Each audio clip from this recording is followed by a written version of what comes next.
दिल से न हमें निकाल पाओगे, जिस जहां में जाओगे मुझे ही पाओगे। यह बात मैं इसलिए कह रहा हूं कि राजस्थान में इन दिनों सियासत में बेदखली का खेल चल रहा है। न जाने यह बात कहां से आई है और कितनी सच्चाई है कि राजस्थान से सचिन पायलट की विदाई है, मगर सचिन पायलट के चाहने वालों के दिल से उन्हें कौन निकाल सकता है। चाहने वाले ऐसे हैं कि चाकुओं से गोद कर दिल पर पायलट लिख देते हैं। सच्चाई क्या है, किसी ने छपवाई है या फिर किसी ने बताई है, पता नहीं, मगर सच्चाई यह भी है कि सोनिया गांधी ने डांट लगाई है। किसे लगाई है, क्यों लगाई है, सबको पता है। प्रियंका गांधी ने जयपुर से बुलाकर मीटिंग की, उसके बावजूद राजस्थान में मंत्रिमंडल में फेरबदल नहीं हो रहा है। राजनीतिक नियुक्तियों की राह नहीं खुल रही है। रोड़ा कहां है? रोड़ा अटका नहीं है। दरअसल कांग्रेस के सर्वे सर्वा राजस्थान में एक दिन दो दिन कर मोहलत मांग रहे हैं। अब कह रहे हैं कि विषम परिस्थितियों में T20 का मैच चल रहा है, 17 तारीख के बाद ही मंत्रिमंडल में विस्तार करना ठीक होगा। कानून व्यवस्था सारा का सारा मैच के आयोजन में लगा हुआ है। बात बेटे की है, बाप को जिम्मेदारी उठानी भी चाहिए, मगर कब तक और कितनी जिम्मेदारी उठाएंगे? 29 मंत्रालय की जिम्मेदारी मुख्यमंत्री अशोक गहलोत उठा रहे हैं। सत्ता एक बार मिल जाए तो लोग सोचते हैं सारा पावर मेरे पास रहे, और सत्ता नहीं रहता है तो कहते हैं कि तुम्हारी पार्टी है, तुम काम करो, काम करोगे तो जरूर फल मिलेगा। 3 साल हो गए यही सुनते सुनते। जिस सभा में जाते हैं मुख्यमंत्री अशोक गहलोत बताते हैं कि मैंने कितनी मेहनत की थी तो यह फल मिला है। जो मेहनत करता है उसको फल मिलता है, मगर किसको किसको फल मिला है? सारे रिटायर्ड अधिकारियों को फल दे दिया गया और कांग्रेस के कार्यकर्ता सचिन पायलट की तरफ टकटकी लगाए बैठे हैं। मगर सच्चाई क्या है? सच्चाई यह है कि अब अशोक गहलोत को 1-2 दिनों में मंत्रिमंडल में फेरबदल करना ही होगा। राजनीतिक नियुक्तियां देनी ही होगी। किसे देनी है, कितनी देनी है, इसे लेकर कांग्रेस आलाकमान को तय करना है, मुख्यमंत्री अशोक गहलोत को नहीं तय करना है। क्योंकि कहा जा रहा है कि कांग्रेस आलाकमान इस कदर खफा है कि यह पावर उन्होंने अपने पास ले लिया है और वहां पर सूची तैयार की जा रही है। वह सूची अशोक गहलोत को भेजी जाएगी, उनसे सलाह मशवरा लिया जाएगा, मगर अंतिम फैसला सोनिया गांधी करेंगी। यही बात तो अशोक गहलोत सोनिया गांधी से मिलने के बाद दिल्ली में बोले थे। यह अलग बात है, यही बात अमरिंदर सिंह भी कांग्रेस की अंतरिम अध्यक्ष सोनिया गांधी से मिलने के बाद बोले थे, मगर उन्होंने क्या किया सब जानते हैं। आखिर क्या बात हुई कि अमरिंदर सिंह और अशोक गहलोत एक ही भाषा बाहर आकर बोले हैं?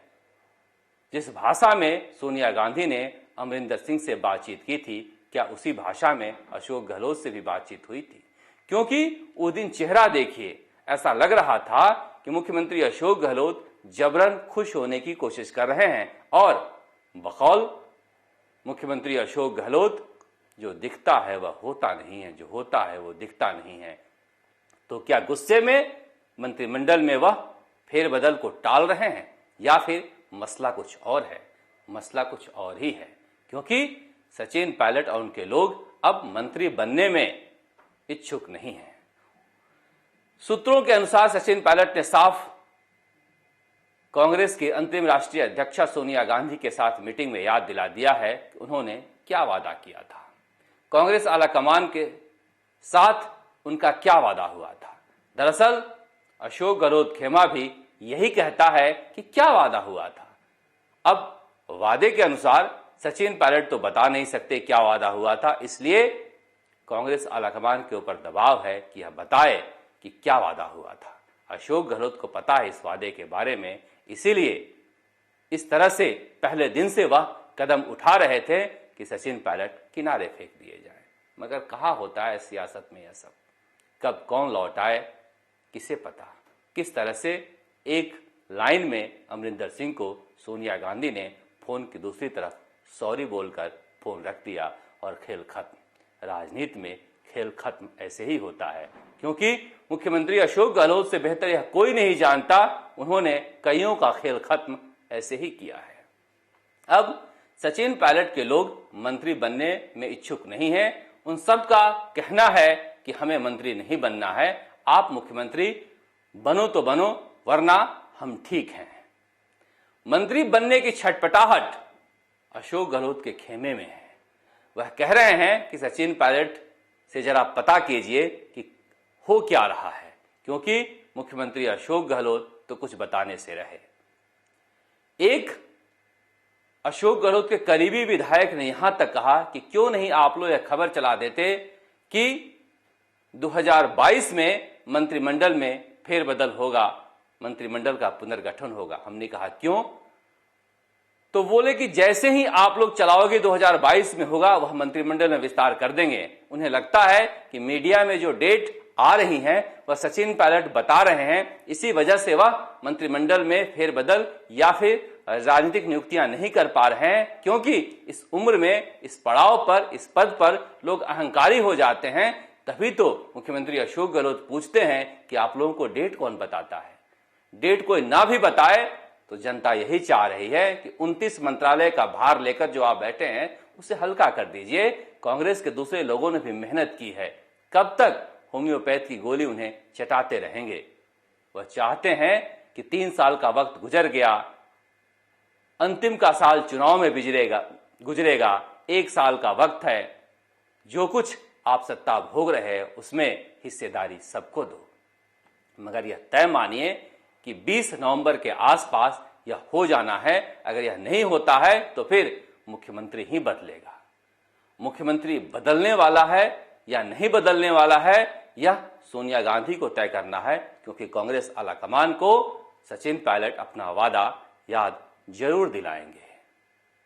सचिन पायलट जिम्मेदारी लेकर बाहर चले भी जाएं तो वह बाहर नहीं रहने वाले हैं। उन्होंने साफ कर दिया है कि वह राजस्थान में राजनीति करते रहेंगे। जिस तरह से मुख्यमंत्री अशोक गहलोत दौरे कर रहे हैं, सचिन पायलट भी दौरे कर रहे हैं, इसलिए लड़ाई बराबर का है, कोई कम नहीं है। मुख्यमंत्री अशोक गहलोत दौरे कर रहे हैं, किस लिए? वह शिविर में जाकर पट्टा देख रहे हैं। प्रशासन गांवों के संग, प्रशासन शहरों के संग, जो काम कलेक्टर को करना चाहिए, एडीएम को करना चाहिए, वह मुख्यमंत्री कर रहे हैं कि पट्टा मिल नहीं रहा है या पट्टा मिल रहा है। किस चीज का पट्टा? जो लोग जमीन के मालिक हैं उन्हें मालिक होने का सर्टिफिकेट देने के लिए सरकार उन पर एहसान कर रही। अब ये देखिए, कह रही है सरकार सुनहरा अवसर है, तस्वीर के साथ 501 रुपए में पट्टा लीजिए। रियासतकालीन जमीन का भी पीढ़ियों से, बाप दादा के जमाने से कई पीढ़ियां गुजर गई, जिस जमीन पर रह रहे हैं उसके लिए भी 501 रुपया दीजिए, तब हम बताएंगे कि आप ही की जमीन है। इन परिस्थितियों में सरकार कमा रही है। लानत है सरकार पर कि इस तरह से जो विकास के काम होने चाहिए, पूरी जनता को फंसा रखा है कि हम पट्टे दे रहे हैं, पट्टे लो। सीपी जोशी ने बिल्कुल सही कहा है, जो काम दफ्तरों में बैठ के कर्मचारियों को करना चाहिए, करोड़ों रुपया इस तरह से खर्च करके टेंट लगाकर पट्टे बांटे जा रहे हैं। फिर कर्मचारियों को तनख्वाह किस बात के लिए मिलती है? वो क्यों काम कर रहे हैं? जयपुर नगर निगम में क्यों काम कर रहे हैं? जेडीए में और दूसरे नगर पालिकाओं में जब इसी तरह से कैंप में काम करना है, उन्हें छुट्टी दे दीजिए, जब जरूरत होगी तो तनख्वाह दे दी जाएगी।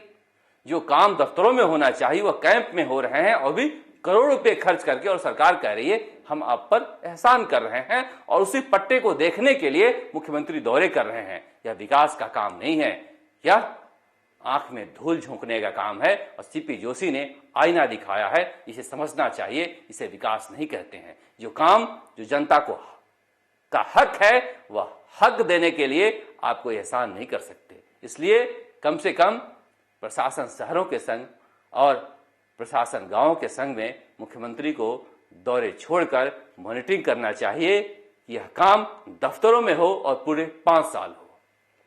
विकास किसे कहते हैं? मैं ये नहीं कह रहा हूं कि बीजेपी के राज में विकास होता है। आज प्रधानमंत्री नरेंद्र मोदी पूर्वांचल एक्सप्रेसवे का उद्घाटन कर रहे हैं। कितना शानदार एक्सप्रेसवे बना है। इससे पहले अखिलेश यादव ने लखनऊ एक्सप्रेसवे बनाया था। इससे पहले मायावती ने नोएडा एक्सप्रेसवे बनाया था। क्या राजस्थान में वसुंधरा राजे और अशोक गहलोत ने पिछले 20 सालों में कोई ऐसा एक्सप्रेसवे बनाया है? जी नहीं। यहां तो बांटने की सियासत होती है और उसी सियासत में जनता इधर उधर घूमते रहती है, किसी को फुर्सत ही नहीं है। अब देखिए, कहा जा रहा है कि आज शाम मंत्रिमंडल की बैठक में पेट्रोल और डीजल पर जो वैट है उसमें कमी हो सकती है। पूरे देश में सबसे ज्यादा वैट राजस्थान में है पेट्रोल और डीजल पर, और सरकार महंगाई के खिलाफ प्रदर्शन कर रही है, केंद्र सरकार के खिलाफ। कितना बड़ा मजाक है। और आज शाम अगर कम करती है तो देखिए कितना क्रूर मजाक किया है कि बिजली के बिल बढ़ा दिए, यानी आज राहत देने से पहले सुबह सुख चैन छीन लिया। इसलिए सरकार को हक नहीं बनता है कि दूसरे पर उंगली उठाएं। महंगाई के मारे राजस्थान के लोग त्रस्त हैं। बेरोजगारी में हम दूसरे नंबर पर हैं। 34 दिनों से बेरोजगार शहीद स्मारक पर धरने पर बैठे हैं। जो लिखित समझौता किया था उसे भी लागू नहीं किया जा रहा है। भजन लाल कहां गया पता नहीं। रीट की परीक्षा का परिणाम घोषित हो गया, मगर कितने बड़े पैमाने पर धांधली हुआ है और धांधली में कौन कौन लोग शामिल हैं यह सरकार नहीं बता पा रही है, क्योंकि बताने की नीयत नहीं थी और यह जनता भूलेगी नहीं। इसलिए कहा जा रहा है कि राजस्थान में जो पिछले 3 सालों में सियासत हुई है, यह सियासत सिर्फ गद्दी बचाने के लिए हुई है। सचिन पायलट का नाम मैं बार बार इसलिए लेता हूं कि राजस्थान में कोई फैक्टर है शासन करने के लिए, सत्ता में रहने के लिए, काम करने के लिए, तो वह सचिन पायलट ही है। इस फैक्टर को नजरअंदाज कर राजस्थान की सियासत हो ही नहीं सकती, क्योंकि सरकार चल ही नहीं रही इस नाम के बिना। मगर बीजेपी में भी घमासान कम नहीं है। अब वसुंधरा राजे चारभुजा जी से यात्रा पर निकल रही हैं। धार्मिक यात्रा पर उनके निकलने का कार्यक्रम काफी पहले से बनाया जा रहा था। उनके पुराने सिपह सलार यूनुस खान, राजपाल सिंह, कालीचरण सराफ जैसे लोग इस यात्रा की जिम्मेदारी संभाल रहे हैं। अब तक वह पीछे से वार करती रही हैं, अब सामने आकर खड़ी होने वाली हैं। पूनिया ने जिस तरह से शिकस्त खाई है उपचुनाव में, वसुंधरा गुट पहले से ही मौका देख रहा था और मैदान में कूद गए हैं। इसलिए बीजेपी में तो अब 200 विधानसभा क्षेत्र में 200 मुख्यमंत्री के उम्मीदवार हो गए हैं। यह कांग्रेस को कह रहे थे कि 120 मुख्यमंत्री उम्मीदवार हैं। अब क्या करेंगे पूनिया जब वसुंधरा बिल्कुल सामने होंगी, और क्या करेगा बीजेपी हाईकमान? कहा जा रहा है इन दोनों के झगड़े के बीच कोई तीसरा भी आ सकता है, और तीसरा आएगा तो फिर बाकी के पहले दोनों ये क्या करेंगे आप समझ ही सकते हैं। इसलिए राजस्थान की सियासत में जनता महत्वपूर्ण नहीं है, महत्वपूर्ण सत्ता हो गई है, और सत्ता के लिए जनता के आंख में धूल झोंकने का काम जारी है। राजस्थान तक के लिए जयपुर से शरद कुमार।